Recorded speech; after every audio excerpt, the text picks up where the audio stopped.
It was a dark and stormy night, but it was in high definition 4K, so we were loving it anyway. Oh, hold it, people. There's a probe looking sus, as all those Among Us players would say. It's probably just that annoying hatch block activity, but we're gonna need to be on the lookout for cheese. There's Protoss's initial pylon. It's gonna be low ground. We're playing on Oxide tonight. It's a smaller two-player map. The attack paths between the two mains is pretty long though, until the rocks go down. Then you're like snuggly-wuggly neighbors. Okay, Protoss is gonna get his probe over there before the 45-second mark, so he's gonna be able to block that natural. This is so annoying for the Zerg, because that is a very convenient natural on Oxide. It's very easy to shuttle your queens back and forth between those two bases. Zerg is not gonna contest, he's gonna settle for the unnatural natural. And as usual, I'm probably the one who's most upset by this. I haven't had to see this for a few games now. I've been spoiled. Gateway is started for Protoss, as is the initial gas. Oh, and the extractor's just a shade early for the Zerg. I don't know how he does that. Maybe it's the map, maybe it's Maybelline. But he's no longer following the script. He's completely off book. I'm afraid to say it, but he's gone rogue! Current world rank 8. Of course, he's really a South Korean Zerg player and the current champion of IEM Katowice, the biggest tournament in the world right now. And as long as we're talking about the Intel Extreme Masters, I should probably mention who Rogue beat in those grand finals. It was a certain Protoss player. And Rogue just didn't beat him clean. He beat him zestfully clean. You're not fully clean unless you're zestfully clean. Current world rank 17. So my point to all this is, Zest is a man who is looking for some payback, a little revenge. Vengeance, if you will. Look at that, the pool actually completes before the unnatural natural. Rogue's gone for that econ build where he sneaks in that extra third base, which is why he doesn't have enough money for double queen. That always wigs me out. Cybercore finishes, an Adept gets chrono boosted, and we have a Stargate. Zest's initial tech choice will be the Stargate. It is once again the most common opening for Protoss, now that Void Rays are the new black. So Rogue actually makes his first queen at the unnatural natural, his third base location. He has a second one starting now, but it is later. And the Adept is already finished and started the trek across the map. The shades really do look so much cooler in high def. They're normally just some pink smear. Oh! Zest is gonna luck out and catch a transferring drone. He gets it. That's a first blood. Rogue with the early gimme. Zest is gonna see the splash at the natural and know he's up against an econ build. He's started up his Void Ray and he's researching warp gates. The queen is out at the main and she's gonna try for the block. The shade's gonna pass through. The lings are gonna pick up that shade. It's gonna terminate. If Zest saw the jiggle on the pool, he's gonna know that ling speed is in production. And here comes that Void Ray. It's almost hard to imagine that just a few months ago they were super rare. But boy have they surged back with the latest patch. Oh, Rogue saves a drone by transforming it into a spore. Frustrated, the Adept will shade away. Of course, Zest may have intended to have turned that into a spore all along. His overlord did discover there was a Void Ray on the field. And by discover, I mean died to one. Zerg is supply blocked. Zest is gonna go on an even basis by taking a third. Yeah, Zest let that spore complete. I think he always intended to put that down. Rogue's got some lings out on the map to try to exert some map control, but can you have any when there's a Void Ray out there as well? The Void Ray has become such a pivotal unit in the early phase of the game. But now we've got an Oracle swinging up the left-hand side of the map. Void Ray to the east. And two Adepts potentially coming up the center. It's a triple-pronged attack. The Void Ray hits the main, finds the spore. The Oracle hits the third. It's gonna go for a stasis ward. Oh, we've got a game of chicken going on. Void Ray versus Queen. Who's got this? Oh, it's gonna be close. Nobody's gonna pull back. No, Zest is gonna blink and he dies for it. Rogue is cool as a cucumber. And he only gets a single drone caught on the stasis ward. The Adepts are also sent packing. A terrific opening defense for Rogue. He'd be ahead if he hadn't lost a ton of overlords. Rogue's sending out more lings, looking to see if he can get something done with a little counter assault. Zest is going to use his adepts to try to reinforce his third. It's just coming up now. The Lings find a wayward probe and gobble it up. They're going to challenge the front door, but the Oracle is there. As are the adepts. Yeah, this is going nowhere. Top-notch defense for both players. Rogue with a slight lead on workers and supply. Rogue's not done though. He's got a few more Lings he's going to poke around with. Not too sure what he can achieve though. The adepts almost outnumber the Lings. Oh, even the new Void Ray's going to get in on this. Lings are just not going to cut it. To quote Walter White, Elliot, if we're going to go that way, we're going to need a bigger knife. Oh, does he have it? He's got a bunch more Lings. Rogue's going to catch the adepts. He gets the surround on open ground. He takes all three down. And now the Lings are going to try to snack on probes. There's an Oracle here. Two more adepts warping in. While this is going on, both players are making major moves. Zest is going for triple Stargate. He's committing to Void Rays, 3 at a time. Rogue is going to put down that Spire. We are going to see air battles. I'm not surprised because on this map, the distance between the bases by air is so short. When you file your flight plan, your start and end location practically has the same GPS coordinates. Protoss adding a Twilight Council and a Forge. Rogue takes his 4th base in the upper left. Rogue is not giving up on the Ling harass. I think his main goal is to buy time. Keep those Void Rays in the Protoss base while he gets his Spire out. The last thing he wants is them knocking on his door before he's ready. And his Spire takes a long 71 seconds. And in the meantime, Zerg really has no army to speak of. Just Lings and Queens. Oh, Zest is going to start up Zealot Legs and +1 melee attack. This is not a pure airplay. He's either got a transition plan or he's going for that combined arms army we saw Stats use recently. In fact, this build seems to have a lot of similarities. +1 missile attack for Rogue, which is a bit surprising because he doesn't actually have any units that might use that upgrade at the moment. Clearly the Zerg Zen Master's thinking ahead. Look at this, another Zergling door challenge. It's enough to pull the Void Rays back home. And the Void Ray counts up to 7, by the way. That is so much firepower. Rogue orders 13 mutas. I don't know about this though. Oh, there's a Hydralisk den for the Zerg. So mutas are terrific against Void Rays on paper, but we saw in a recent match with Probe, the mutas are vulnerable to a tech switch to Phoenix, which is exactly what Zest is doing already. It only really works if Protoss has a bunch of gates, but look, he's got a bunch of gates. The Oracle gets the tag on the mutas. That's big. Mutas are always so much more dangerous when you don't know where they are. Rogue strafes the mineral line, but the Phoenix are on him. The mutas are turning to fall colors way too fast. These are expensive losses for Rogue. Every muta costs 100 gas. Zest is going to double up on the Phoenix. That could play into Rogue's Hydra Den.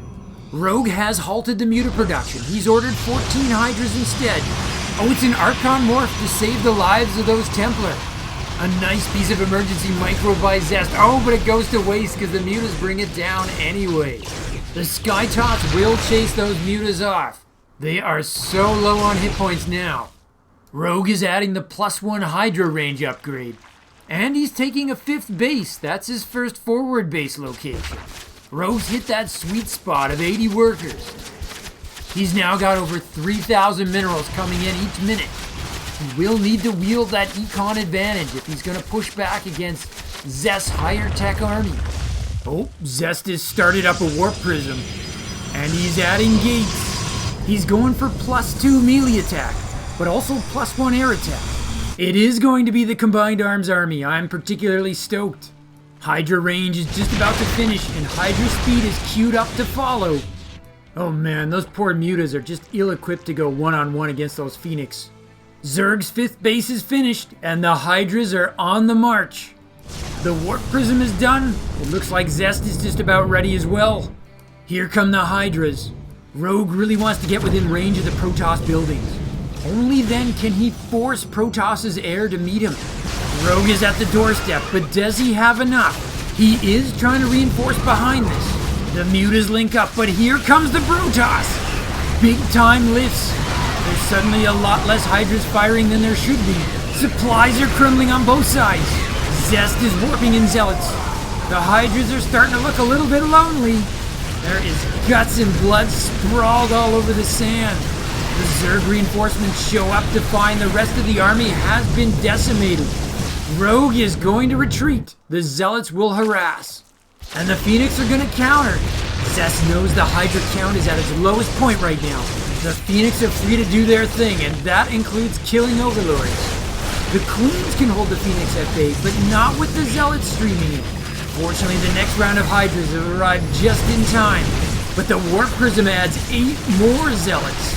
Oh, this is bad for the Zerg. He could get overpowered right here. Rogue needs this hold. The Zerg army size has fallen below that of the Protoss. And that's not good because it's considerably lower tech. Protoss has run of the Zerg base. Rogue's fingers have got to be hovering over a certain key on the third line of his keyboard. But he's still streaming in the Hydras, trying to turn this around. He's got 11 more Hydras on the way if he can just somehow link them together. This is close, but I think Zerg has been overwhelmed. Rogue retreats to his ramp. He's got a spore there. Zest pulls back to cut off the reinforcing Hydras. He's adding Archons. Protoss is now mining more than the Zerg. He's got more workers. But somehow, someway, Rogue is forcing this back. Zest cannot finish Rogue off. He's going for the universal answer to Hydras. Storm, along with 1 billion Templar to cast it. Psionic Storm takes 110 seconds to research. Rogue is going to have less than that to prepare his transition. But first he's got to get those blasted Phoenix out of his base. He's finally stabilizing, but the next wave must be weighing heavily on his mind. I should have known better than to count Rogue out. He's got the supply and army lead once again, and he's pooped creep on both of Zest's logical expansion sites. Though, as Zest cleans it up, it does mean Rogue will be supply blocked yet again. There's the Zerg transition plan. It's a lurker den. Remember, your Hydras can only serve 2 4-year terms in office. After that, you must transition. When Rogue is rightly identified, things go better for him when he's fighting on the Protoss side of the map. Once again, he's going to try to keep Zest busy while he plans for the future. I don't think he expects to win here, but he wants to keep Protoss at home. Oh, Battle Duck has finished researching Storm, and Protoss gets his 4th base. I'm so envious. Back in high school, I was really hoping to get to 4th base with Betsy Lou. It never happened. That's Rogue starting up Hive Tech. I think that's a must at this point. I think he really wants to be mixing in Vipers for this army. Oh, the rocks are going out. This is the part where we discover just how close the players are to one another on Oxide. Here comes Zest. Right now his army looks mostly ground-based. Lurkers could have a chance against that, but there's so much Storm. And there's going to be Zealot streaking parties on the west and east flanks. Look at that, the center just sucks all the defenders right into it. Rogue has to be in 3 places at once. Unopposed Zealots in the top left. Unopposed Zealots at the bottom right. And Storm's greeting the one spot that Zerg is. It's a beautiful offensive by Zest, but Rogue is adapting. He's saved his top left, and he's starting to morph his first lurkers. But until they arrive, Zest has himself a window. Zerg has lost his mining advantage. He's down on workers. I mean, he's got fewer workers. I don't mean he's actually got anything against workers. I'm sure Rogue thinks people who work are just great. Don't be down on workers, man. They're what holds our country together. Oh, Rogue's gonna lose that top left after all, even though the lurkers are here. Rogue is adding to that lurker count. Is it too late, though? That center army for Protoss is so potent. I don't see any detection with it, though. Oh, Rogue's just giving up on defense. He's gonna try to counter. If Zest agrees to play ball, this could turn into a base race. There's nothing subtle about those lurkers. They shouldn't call them lurkers. They should call them overters. Creatures of plain sight. They are coming to attack. Oh, Zest is grouping his center army. He's gonna recall. Oh, so good. I think he picked the wrong base, though. The lurkers hit the natural. Yeah, the natural's in big trouble. But Zerg's lost so many bases, I think Protoss can afford to lose it and still be way ahead on the continent. Oh yeah, Zest's main army is circling like a shark. If he can crush this offensive, I think he's got the game. Here come the Storms! There's a Stalker warp in on the high ground. Oh, those Hydras forgot their umbrellas. They do not like Storms. Quality reindeer they do not have. Rogue beats off Zest's main army, but he's got nothing left. And there's a million zealots in his base. Oh, the main has been cleared out. Yikes. And I don't think Zerg can fight his way up the ramp to the main. And that is game. I believe I started this cast by saying it was a dark and stormy night.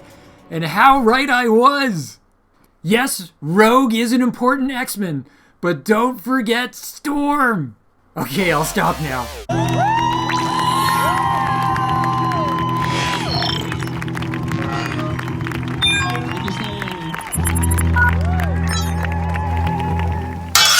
Another Protoss victory. I promise I'm gonna have a Terran game next. We've gotta beat the curse. We've got to show that Terran can actually win on this channel. But speaking of undefeated, let's talk about this game. Another victory for Zest. The dude is such a beast. Taking down Rogue, that is not easy. But again, how does Zerg counteract this new triple Stargate Void Ray play? Apparently even Rogue is struggling with it. Mutas perhaps? Bzzz. Protoss goes Phoenix transition. 25 seconds later, Toss has 3 of them. In 50 seconds, Toss has 6 of them. Hydras was my guess. Bzzz. I'm starting to get serious when I say this, and you've all been really polite not to laugh at me, but I think we're going to need to look at Microbial Shroud. Of course, one of the many problems I'm overlooking is Zerg needs to do the old survive to hive before they can even get Vipers in the first place. And the Void Rays are out and in force in under 4 minutes. Right now, the top Zerg players seem to be relying on Speedlings to get them through to hive. And it ain't pretty. I feel like I need to see how Cyril and Raynor deal with this. But let's give some positive credit to where it's due. The Protoss appear to have evolved the meta. It's now on Zerg to respond. We are still gaming in exciting times, people. Contrary to what you may have heard, it ain't over till it's over. And in the meantime and in between time, let me just say thanks for all the recent interest in this channel.